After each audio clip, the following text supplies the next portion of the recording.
एमिति भोजी style mix veg करी थरुटे घरे बनैकी खातु। सतरे यह बहुत टेस्टी लगे।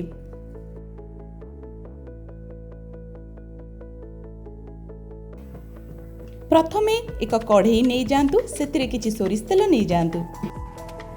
सही ऑयल रे परिबा सबको किछि समय भाजिबा पई छाड़ी दियंतु।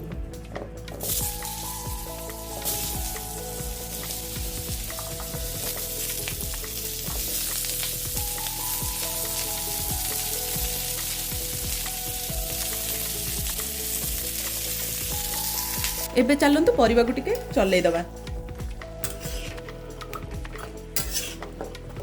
एबे चलंतु एथिरे किछि हळदी आ लूण पकेइकी ताको आउथरे चलैबा। हळदी टेस्ट अनुसार लूण,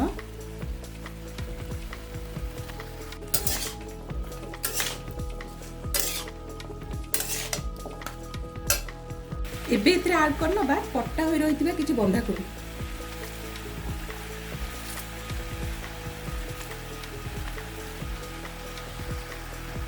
बंधाकोबी पकई सारा पर आउ 5-10 मिनट पर चलै ने। बंधाकोबी भी पानी छाड़ तो से पानी रे परिबा गुड़िक सीझीज। गैस रो फ्लेम टी लो कर देकी एबे परिबा गुड़िक सीझापी छाड़दबा।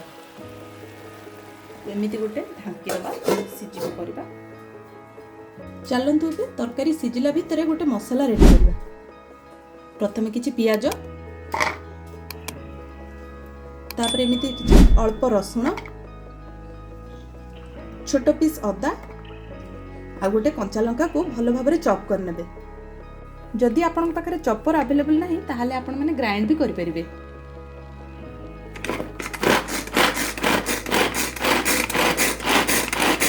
आपन माने चॉपर रे एमिति भाव रे चॉप कर नेबे। एबे परिबा सब सीझी गलानी, ताको एक प्लेट रे काढी नबा।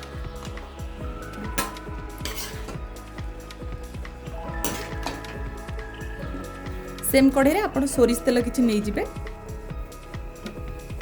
तेल गरम ही आसिले से अल्प किसी चीनी ऐड करदेबे। चीनी ऐड कले से भल कलर आसीबो।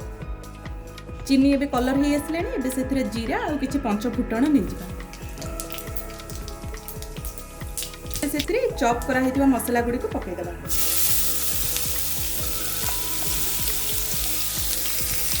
तापरे ताको चलेबा। पियाज टिके ब्राउन ही आसिले से किछि कटा टमाटो ऐड कर देबा।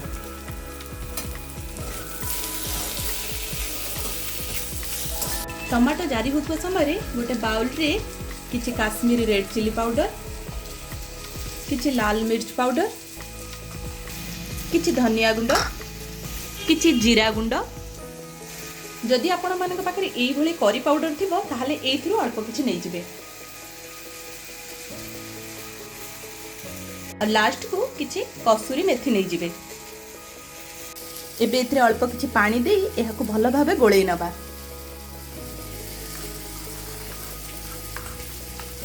टमाटो भल भाबे जारी हे गलाडी। एबे चलंतु प्रिपेयर करी रखिथिबा मिक्स टी को ऐड कर नबा। आउ ताको भल भाबे चलै नबा। एबे एथिरे सिजा होई रखा हितबा परिबा गुडी को ऐड कर नबा। एबे याको भल भाबे चलै नबा।